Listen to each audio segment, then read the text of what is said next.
ఓదికు ఇసుక దందా, ఓదికు రైస్ మిల్లర్లను పిలిచి బెదిరించుడు, ఓదికు క్రషర్లను పిలిచి బెదిరించుడు, ఓదికు బిల్డర్లను పిలిచి బెదిరించుడు, మాకు పార్లమెంట్ ఎన్నికలకు పైసలు కావాలి, ఢిల్లీకి కప్పం కట్టాలి అని 2000 కోట్లు ఇప్పటికే మెల్లగా జమ చేసుడు.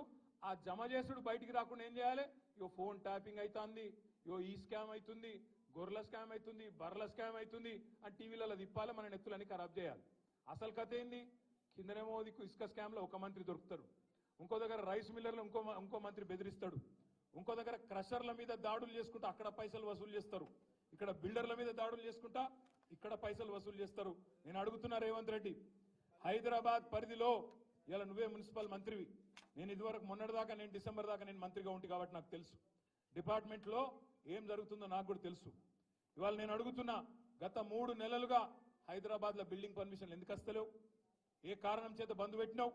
బిల్డర్లను పిలిచి బెదిరించి మీరు పైసలు కడితేనే పర్మిషన్ ఇస్తా అంటున్న మాట వాస్తవం కాదా?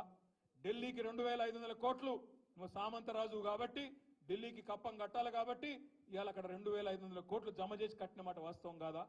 ఇవి దోపిడీ సొమ్ము కాదా?